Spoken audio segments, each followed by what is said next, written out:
¿Qué tal, chicos? Un saludo a todos. Hoy en esta clase vamos a ver el tema de... Espérenme tantito. Ay, Dios.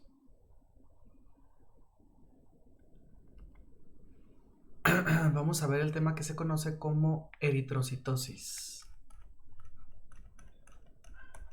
Eritrocitosis. Es lo contrario a las anemias. En las anemias, mientras que hay una disminución en la hemoglobina, en la eritrocitosis lo que va a haber, hay una disminución en la hemoglobina, una disminución en el hematocrito, es decir, en el conteo de glóbulos rojos. También hay una disminución en algunas ocasiones en el volumen corpuscular medio. Entonces, en el caso de la eritrocitosis, lo que va a ocurrir es lo contrario. Va a haber un aumento en la producción de hemoglobina, pero principalmente del hematocrito. De tal suerte que vamos a tener que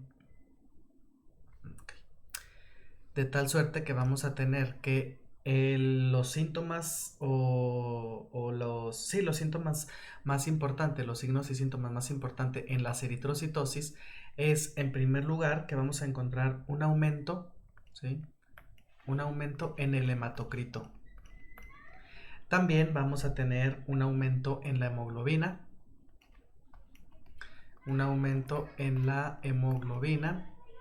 Asimismo, vamos a tener un aumento en la cuenta de glóbulos rojos, en el red blood cells, ¿sí? Va a haber un aumento en el hecho de que aumente ¿cómo se llaman? De que aumente todo esto, pues se puede traducir en dos cosas, en que va a haber un aumento en la concentración de los eritros, un aumento en la concentración de los eritrocitos, va a haber una disminución. Puede deberse pues a que hay un aumento en la concentración de eritrocitos o puede deberse a que hay una disminución en el volumen plasmático. Acuérdense que la sangre está constituida por células, por sustancias químicas y por agua. El agua es ese plasma o esa suero, dependiendo de qué es lo que se obtiene, ¿no?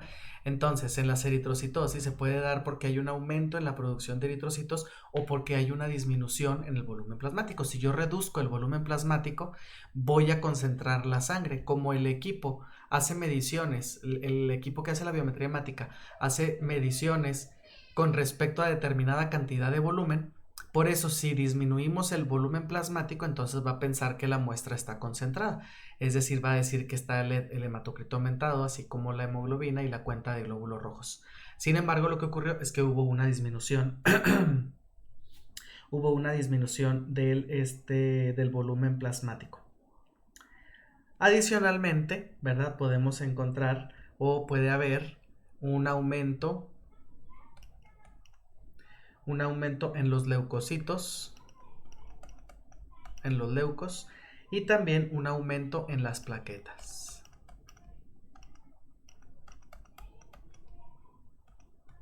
¿Sí?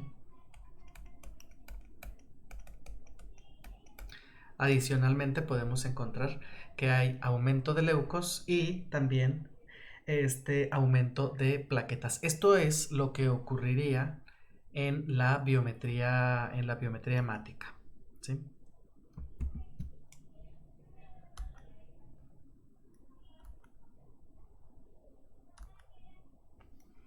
Esto es lo que ocurriría en la biometría hemática. Y por otro lado, los signos y los síntomas, ¿sí?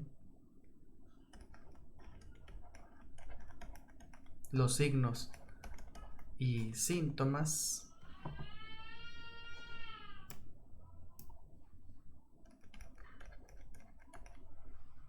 pues van a ser, en primer lugar, vamos a tener poliuria, vamos a tener también polidipsia,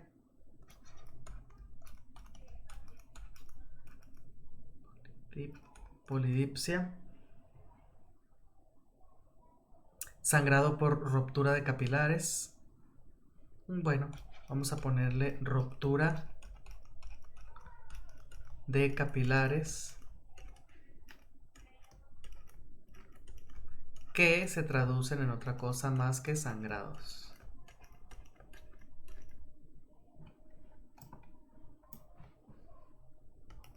¿Sí?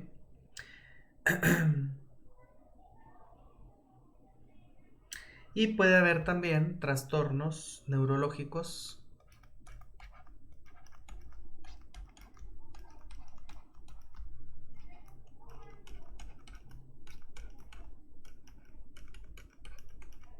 y estos trastornos neurológicos se deben a que hay un aumento en la viscosidad de la sangre. Este aumento en la viscosidad de la sangre es lo que me lleva a que haya un aumento a que haya la formación de estos trastornos que les menciono. ¿Sí? Ahora, hay que mencionar algo importante también. Las eritrocitosis se dividen en dos. Se dividen en eritrocitosis relativas y eritrocitosis verdadera. Las eritrocitosis relativas son aquellas que les menciono en donde hay una disminución del volumen plasmático, ¿sí? Es decir, esta que tenemos acá. Las eritrocitosis verdaderas son en las que hay un aumento en la producción de eritrocitos o en el número de eritrocitos, ¿sí? Entonces esta sería verdadera y esta sería relativa. Y vamos a ver primero las eritrocitosis relativas.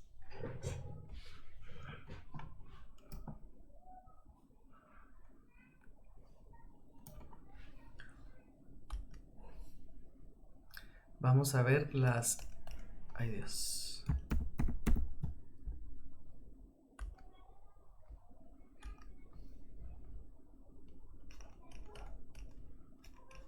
Las eritrocitosis relativas.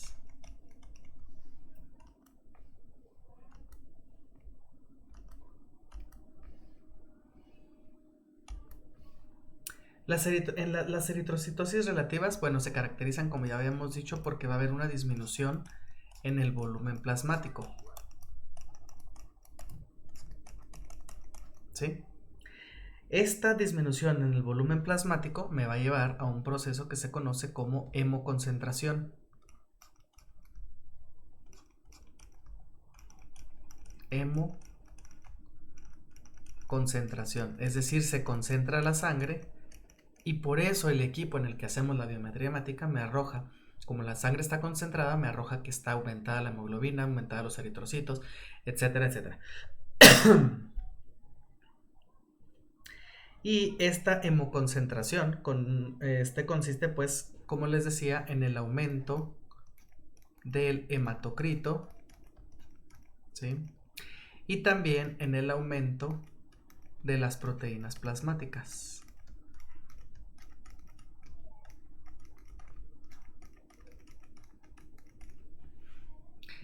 Entonces, la causa principal de las eritrocitosis relativas es la disminución del volumen plasmático.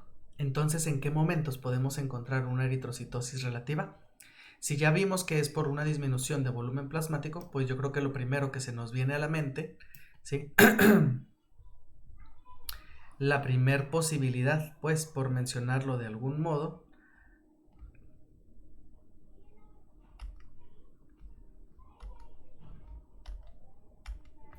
pues pudiera ser procesos de deshidratación.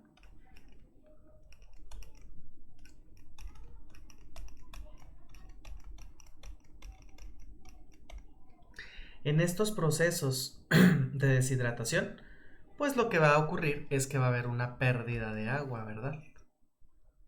Va a haber una pérdida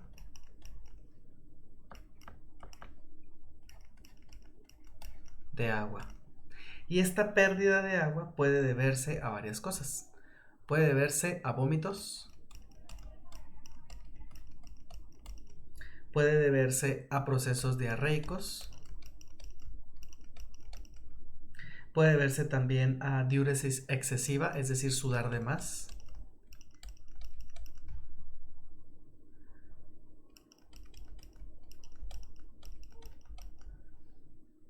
y fiebre.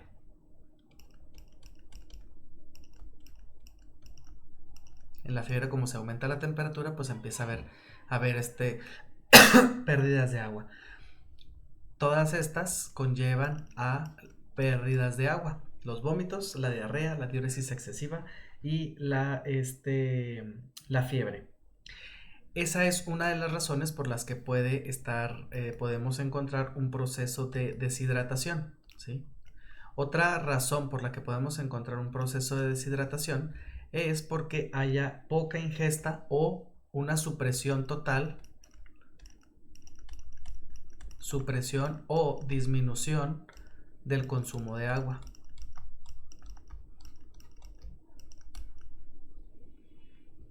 O del consumo de líquidos en general. ¿Sí? Esa es otra de las razones que puede haber. Otra, otra posible razón, ¿sí? Es que haya se conocen como derivación de líquidos. Derivación de líquidos. ¿En qué consiste esta derivación de líquidos? Pues puede ser una derivación intravascular. Se conoce como derivación intravascular intersticial. Es decir, cuando pasan el agua de los vasos sanguíneos hacia el espacio extracelular, es decir, hacia el espacio intersticial, ¿sí? Entonces a esto se le conoce como intravascular, que pasa al espacio intersticial.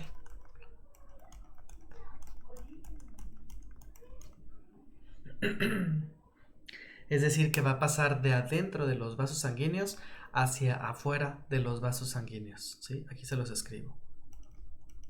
De adentro de los vasos hacia afuera. ¿Sí? Como esta clase es una clase grabada, las dudas que tengan las pueden ir apuntando y las resolvemos en la siguiente clase que tengamos.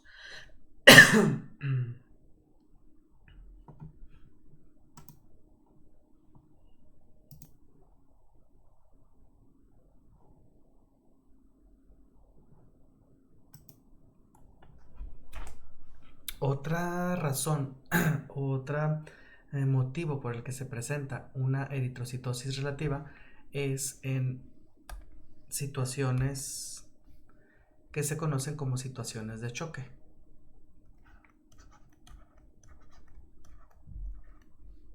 Estas situaciones de choque pueden deberse a varias razones, ¿sí?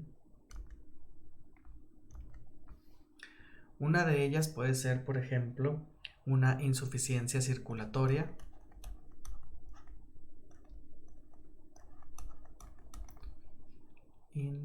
ay Dios, ¿qué escribí? Insuficiencia circulatoria. Otra puede deberse a shock anafiláctico. Acuérdense que los shocks anafilácticos ocurren en situaciones de alergia. Cuando estamos expuestos a un antígeno al cual somos alérgicos, se exacerba la respuesta inmunológica y empieza a atacar al propio organismo. Shock anafiláctico.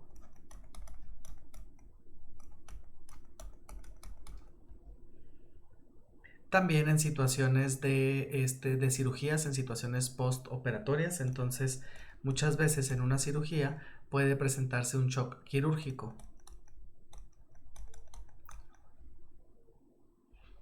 Puede haber también cuestiones relacionadas con el intestino que van a producir un choque en el animal. esas situaciones que pueden ocurrir con el intestino, en primer lugar estaría la torsión. La torsión consiste en se tuerce por ahí, hay un torcimiento del intestino. También puede haber un proceso de intosuspección.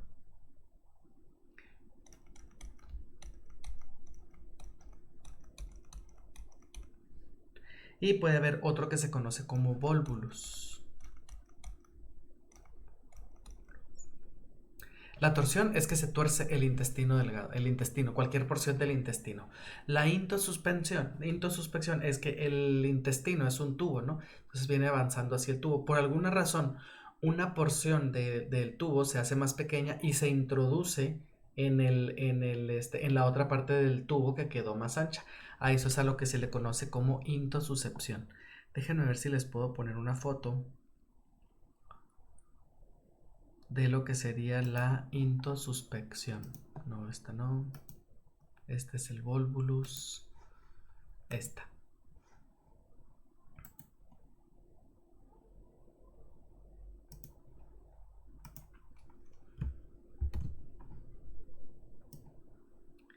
Esta sería la intosuspección.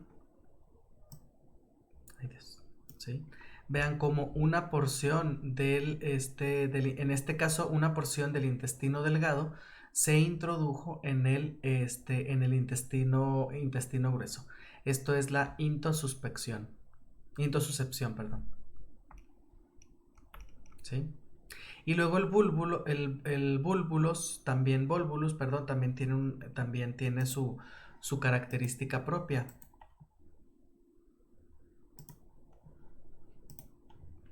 Y aquí tenemos también unas imágenes, ¿sí?, que les podemos poner, que visualizan muy bien, que esquematizan muy bien qué es eso del volvulus, ¿sí? Y el volvulus es consecuencia de una torsión, es este que tenemos aquí, ¿verdad? Y es consecuencia, vean, aquí como hay una torsión, ¿sí? Entonces, esta torsión de aquí limita por completo el flujo sanguíneo hacia el resto o hacia lo que quedó del otro lado del nudo o del otro lado de la torsión, ¿sí? Entonces se empieza a poner, se empieza a necrosar el tejido. Claro que esto es muy peligroso, al igual que la intosuspección, porque pues puede desencadenar en que primero se va a necrosar el tejido, se va a poner morado, luego negro, y finalmente puede romperse ese tejido y producir por ahí un proceso de ¿cómo se llama?, de peritonitis.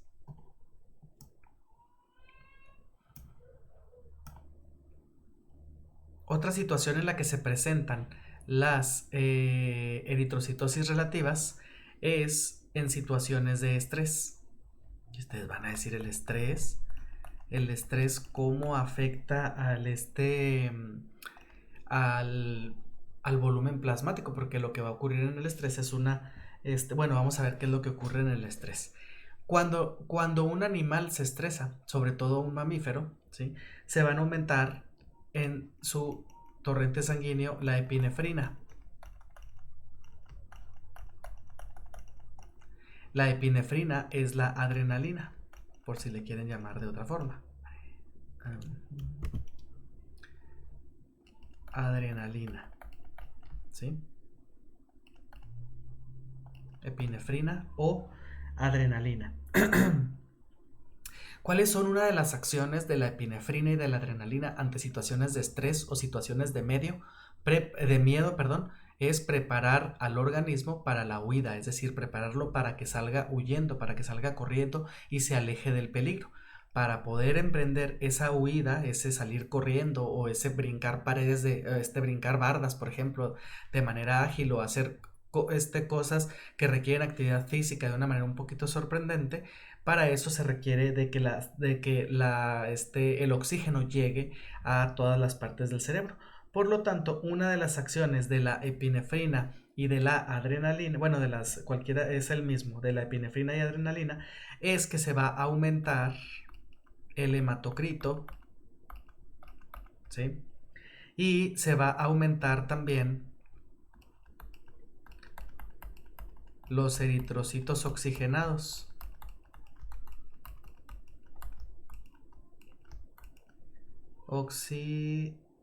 oxigenados. Se aumentan también los eritrocitos oxigenados hacia el músculo.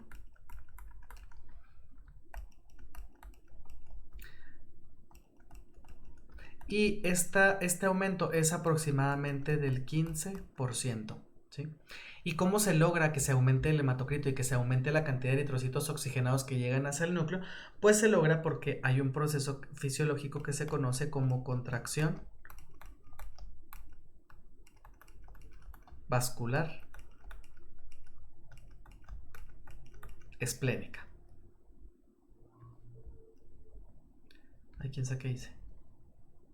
Ahí está ya. Contracción vascular esplénica. Esta contracción vascular esplénica es la que tiene dos efectos. Uno, aumentar los eritrocitos oxigenados hacia el músculo, y dos, aumentar el hematocrito. Y esta contracción vascular esplénica se activa siempre y cuando haya en el sistema epinefrina o adrenalina. Entonces, en situaciones de estrés también puede ocurrir que se esté concentrando, que hay un proceso de hemoconcentración, es decir, que se nos esté concentrando la sangre. Eso es lo relacionado con las eritrocitosis relativas. Es decir, pareciera que se aumentó el hematocrito, se aumentó la hemoglobina, se aumentó el número de glóbulos rojos. Sin embargo, lo que en realidad ocurrió es que se concentró la sangre por una disminución del volumen plasmático. ¿Sí? Acuérdense que en el organismo, en los mamíferos, el agua contenida en el total del organismo se acomoda o se reparte en diferentes compartimentos. Por eso, cuando hay un proceso de deshidratación, que yo no estoy consumiendo agua, pues va a bajar esa cantidad de agua presente en el organismo, disminuye en los diferentes compartimentos, en todos los compartimentos, que son básicamente tres. El líquido, bueno, se pueden dividir en dos: en líquido extracelular y líquido intracelular. El más abundante es el líquido intracelular y es el que siempre se va a proteger de sobremanera. Y el otro es el líquido extracelular. El líquido extracelular yo también lo puedo dividir en dos. Lo puedo dividir en líquido intravascular, es el que está, dentro de los vasos sanguíneos, o líquido intersticial, que es el que no está ni en el vaso sanguíneo ni adentro de la célula. Está en medio de los dos. Estos dos son los principales que se afectan cuando hay procesos de deshidratación, cuando no se está consumiendo bien suficientes cantidades de agua, o cuando las estoy perdiendo por procesos diarreicos o de vómitos o de otra situación. Entonces es cuando sobreviene la hemoconcentración. Pero ahora vamos a ver la eritrocitosis verdadera. ¿Dónde la pongo? A ver, dejen ver.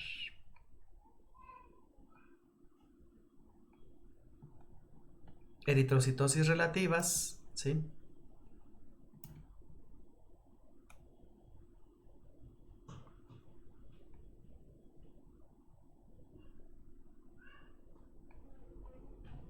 Entonces ahora vamos a ver las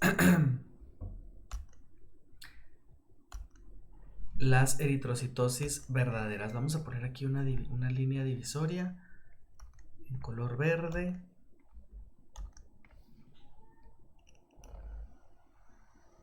¿Sí? Y luego, ahora sí, vamos a empezar con las eritrocitosis verdaderas.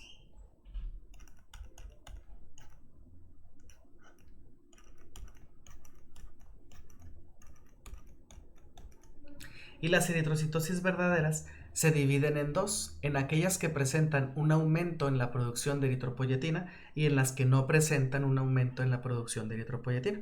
Recuerden que la eritropoyetina es un factor de diferenciación, es una hormona producida por los riñones que es la que hace que la médula ósea se active para empezar a madurar sus células precursoras en eritrocitos. En todo eso que habíamos visto en hematopoiesis, en todas esas células hasta terminar en eritrocito. Entonces vamos a ver primero aquellas que presentan aumento en la eritropoyetina.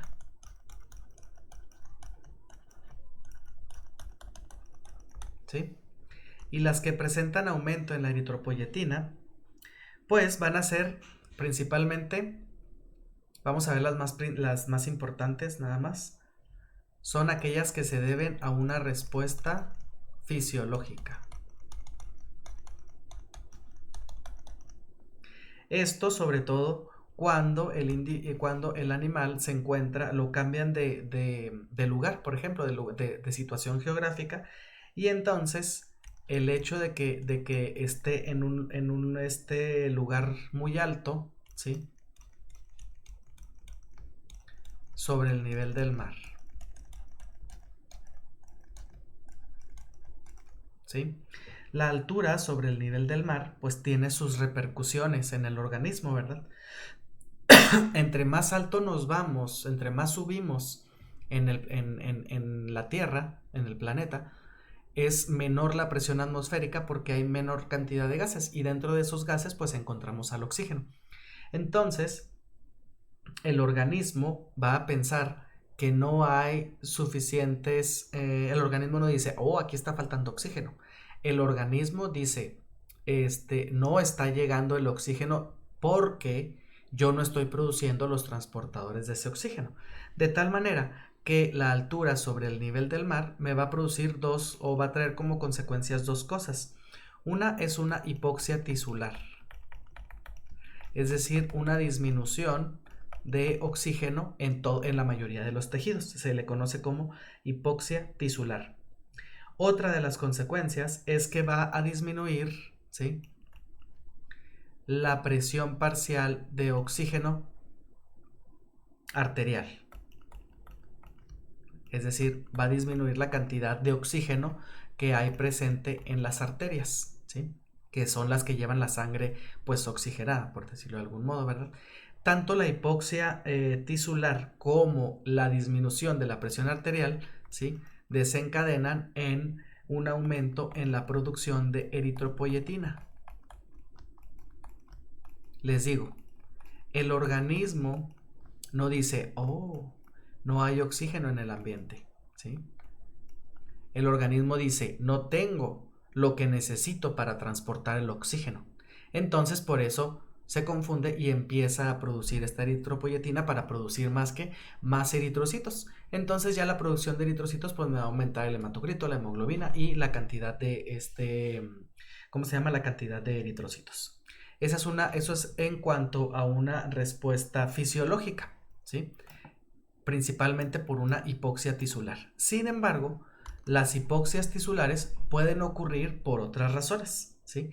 Entonces, otra de las razones por las que puede haber una eritrocitosis verdadera es por un proceso de hipoxia, ¿sí? Y no una hipoxia como respuesta fisiológica, ¿sí?, o como consecuencia de la altura sobre el nivel del mar, sino puede deberse a otras situaciones, ¿sí? Esas otras situaciones pueden ser, por ejemplo, una enfermedad pulmonar o cardíaca. O cardíaca pueden estar una sola o las dos juntas, ¿sí? Que esto sería lo más peligroso. Una enfermedad pulmonar o enfermedad cardíaca pues llevan o desencadenan, ¿sí?, en que va a haber oxigenación incompleta,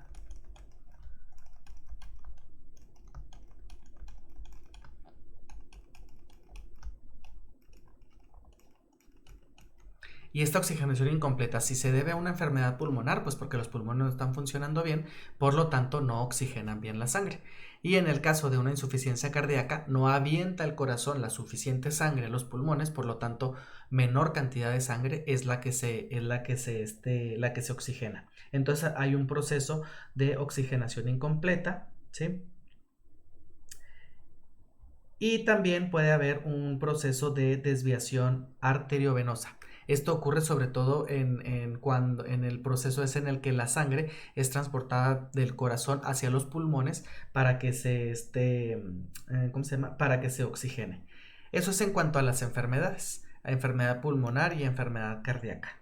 Pero también puede ocurrir hemoglobinopatías, ¿sí? Aquí voy a escribirlo. Hemoglobinopatías. Y pues como su nombre lo dice, ¿verdad? Patos es de enfermedad, entonces es enfermedad de las hemoglobinas, ¿sí? Esta enfermedad de la hemoglobina, es decir, de la molécula o de la proteína que transporta el, este, el oxígeno, lo que va a hacer es que en la mayoría de las hemoglobinas, ¿sí? Va a haber un aumento por la afinidad, ¿sí? Hay un aumento por la afinidad de la hemoglobina por el oxígeno, ¿sí? Por el O2 específicamente, que es el oxígeno. Por lo que no lo suelta tan fácilmente. No lo suelta a las células que le lleva el oxígeno. ¿Sí? Entonces aquí estamos hablando de que por alguna razón la hemoglobina sí está transportando el oxígeno, pero no lo está pudiendo entregar a las células. La hemoglobina, conforme se transporta por las arterias, va pasando por todos los tejidos están irrigados por el torrente sanguíneo. Entonces la sangre arterial o la sangre oxigenada pasa por las células pegadita así a las células y les deja el oxígeno, y esto por diferencia de concentración. Como la célula se acabó el oxígeno y produjo mucho CO2, entonces ¿cómo se llama? El CO2 pasa hacia la vena, hacia la arteria que no tiene tanto CO2, y luego el O2 pasa hacia adentro de la célula que no tiene tanto oxígeno, es decir, es por un gradiente de concentración. Sin embargo, cuando la hemoglobina presenta una afinidad muy grande por el oxígeno, no lo va a soltar. No lo va a soltar, aunque lo va a mantener bien adherido a su estructura, aunque haya una diferencia de, ¿cómo se llama? Aunque haya una diferencia de un gradiente de concentración, ¿sí? Eso es lo que ocurre con las hemoglobinopatías. Y estas hemoglobinopatías se pueden deber a, por ejemplo, por intoxicaciones ¿cómo se llama? Por intoxicaciones con ciertos medicamentos o con ciertos tóxicos, pueden ocurrir estas hemoglobinopatías.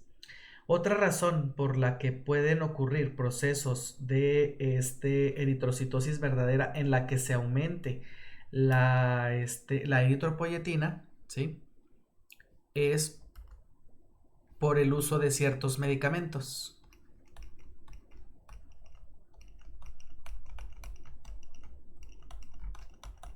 ¿Sí? ¿Cuáles pueden ser esos medicamentos? Uno de ellos sería el cobalto.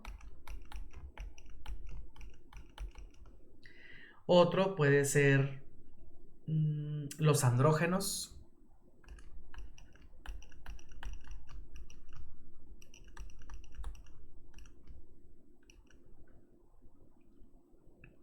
Pues miren, ¿en qué consiste, por ejemplo, la intoxicación por cobalto? ¿Sí? Es que es tóxico en la respiración celular o para la respiración celular.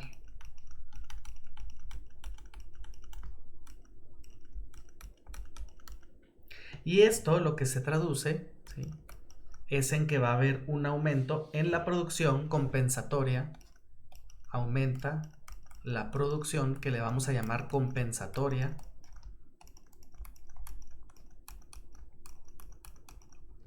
de eritropoyetina, ¿sí? EPO igual a eritropoyetina. Y le llamamos compensatoria porque les digo que el organismo no dice no hay oxígeno, ¿sí? En este caso, el daño está ocurriendo tanto por cobalto como por andrógenos, está ocurriendo a nivel celular, está asfixiando a las células, es tóxico para la respiración celular.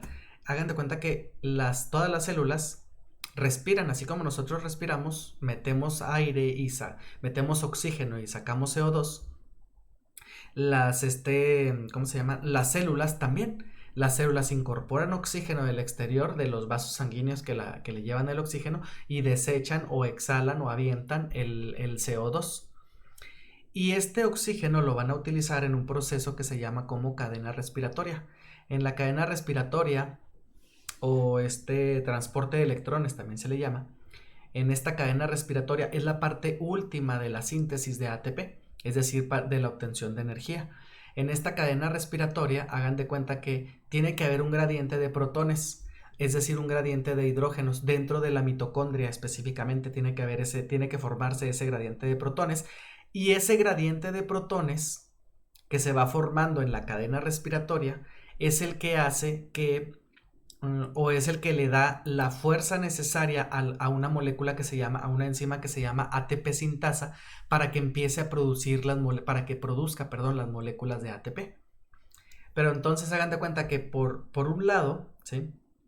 Está los complejos enzimáticos de la cadena respiratoria produciendo los protones, ¿sí? Y sacándolos fuera de la membrana interna de la mitocondria. ¿Sí? Salen los hidrógenos, los protones son hidrógenos. Entonces salen estos hidrógenos con carga positiva, ¿sí? Y entre la membrana externa de la mitocondria y la membrana interna se forma ese gradiente de protones. Esa cantidad de protones exagerada que está generando los complejos enzimáticos de acá, la va a aprovechar la ATP sintasa que tengo acá de este lado, ¿sí? Y va a empezar a meter, los protones van a empezar a introducirse, ¿sí? Esos protones o esos hidrógenos que se introducen a través de la ATP sintasa hacia la membrana interna de la mitocondria son los que van a generar el gradiente que ésta requiere o la energía que ésta requiere para empezar a trabajar y producir un friego de moléculas de ATP que empiezan a salir como locas. Pero luego hay que hacer algo con estos protones que están acá porque tienen cargas positivas y cualquier molécula que tenga carga dentro de una célula tiene que ser inactivada por la célula porque son muy, ¿cómo se llama? Son muy, ¿cómo se dice eso? Son muy reactivas, entonces pueden dañar a la célula. Entonces lo que hace ¿cómo se llama? Lo que hace la célula, ¿sí? Es mezclar esos hidrógenos que están entrando a través de la ATP sintasa con el oxígeno que está incorporándose dentro de la célula. ¿Para formar qué? Para formar agua, ¿sí? Agarra una molécula de O2, la disocia y le pone 2 hidrógenos a cada uno, ¿sí? A cada uno de los oxígenos. Entonces, si se daña esta cadena respiratoria de por acá, la célula se me muere. La célula pues se asfixia y además se queda sin energía. Entonces, en ese sentido, el organismo lo que hace es una producción compensatoria de eritropoyetina porque dice, es que no están produciéndose las herramientas a través de las cuales yo transporto el oxígeno, cuando en realidad lo que está pasando es simplemente que está intoxicado por algún medicamento. También los andrógenos tienen este mismo efecto, aumentan la producción compensatoria de eritropoyetina. Y luego tenemos también la secreción inapropiada. Secreción inapropiada de eritropoyetina, obviamente, ¿sí? Porque pues la eritropoyetina es una hormona y a partir de eso pues se secreta de manera paulatina en con cierta cronología, respetando cierta cronología, ¿verdad? Entonces, vamos a ponerle aquí por secreción inapropiada.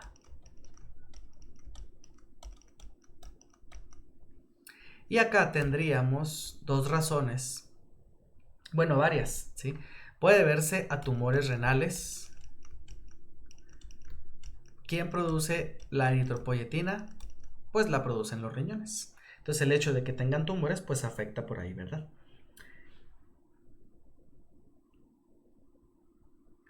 Tumores renales, quistes renales que no necesariamente tienen que ser malignos.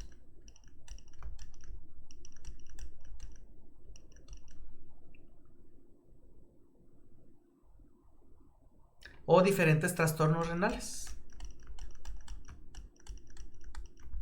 Enfermedades del riñón. ¿Sí? Todo esto, todo ¿cómo se llama? Todos estos, este daño del tejido renal hace que se aumente, ¿sí?, la producción de eritropoyetina. Y este aumento en la producción de eritropoyetina pues lo hace detectable en sangre. Detectable en sangre o plasma. ¿Sí?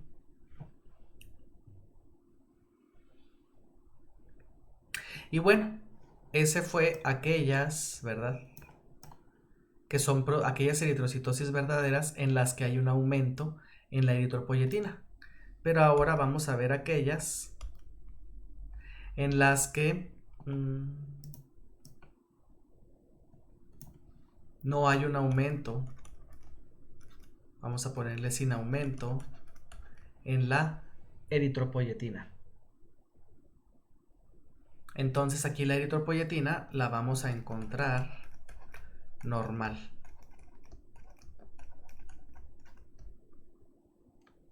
O la podemos encontrar también disminuida. ¿Sí?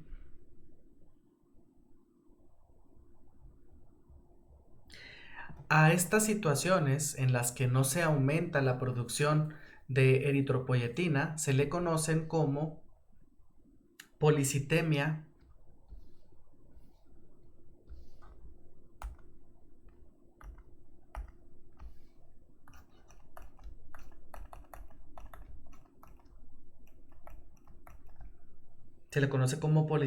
o eritrocitosis absoluta.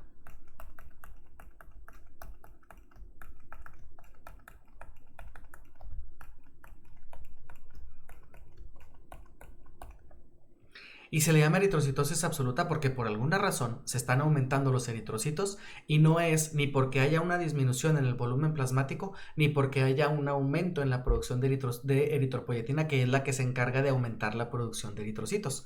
Entonces dices, sí, está habiendo un aumento en los eritrocitos, pero se le llama eritrocitosis absoluta. O policitemia, y policitemia no es otra cosa más que el aumento en la mayor parte de las células. En estas eritrocitosis voy a encontrar que no solo están aumentados los eritrocitos en las eritrocitosis verdaderas sin aumento de eritropoyetina, voy a encontrar que no solo se aumentan los eritrocitos, sino que también se aumentan el resto de las células sanguíneas o células plasmáticas, como serían todos los glóbulos blancos, todos los, ¿cómo se llaman? Todos los leucocitos. Entonces aquí estamos hablando de que efectivamente pues ya hay un aumento verdadero, ¿sí? Hay un aumento verdadero en primer lugar del volumen corpuscular medio, es decir, va a haber un aumento del tamaño del eritrocito, pero también va a haber un aumento verdadero de la cuenta total de eritrocitos. Se va a aumentar el red blood cells y se va a aumentar el BCM, que es el volumen corpuscular medio, ¿sí? Ahí sí los voy a encontrar de manera aumentadas de manera verdadera. Nada de que porque tengo el estímulo de la eritropoyetina o porque se me concentró la sangre en el caso de procesos en los que hay disminución del volumen plasmático, ¿sí? Y, de hecho, por esto de verdadero, a esta policitemia también se le puede conocer como policitemia vera. Vera sería de verdadero. Y les digo, se le llama policitemia porque también voy a encontrar aumentadas los leucos y además las plaquetas. ¿Sí? Todo eso voy a encontrar aumentadas todo eso voy a encontrar aumentado. Y ciertamente hasta ahorita, hasta en la actualidad, se desconoce la razón verdadera por la cual se producen estos aumentos verdaderos del volumen corpuscular medio de las células de los glóbulos rojos, de los leucos y de las plaquetas. Sin embargo, ¿verdad? Se sugiere, hasta ahorita no hay así como que estudios que científicamente, que estadísticamente comprueben que a eso se debe, pero puede deberse a procesos de proliferación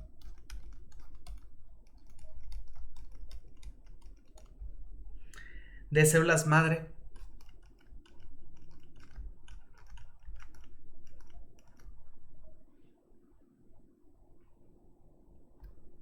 hematopoyéticas.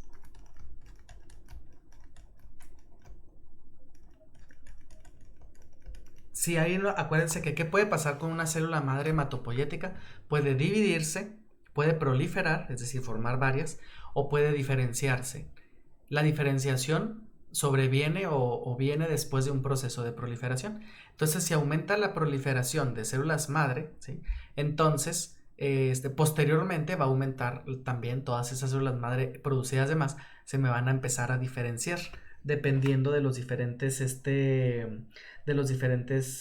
¿cómo se llama? Estímulos, ¿sí? Entonces, con esto terminamos el tema de las eritrocitosis, que recuerden, es lo contrario a las anemias. Ya saben, si hay alguna duda, me pueden preguntar por WhatsApp, me pueden preguntar por correo electrónico, me pueden preguntar por mensaje a través de la plataforma, o si no, las resolvemos en la siguiente sesión que tengamos. Entonces, pues, esto sería todo por el momento. Me dio gusto saludarlos, gracias por escucharme hasta el final y hasta pronto.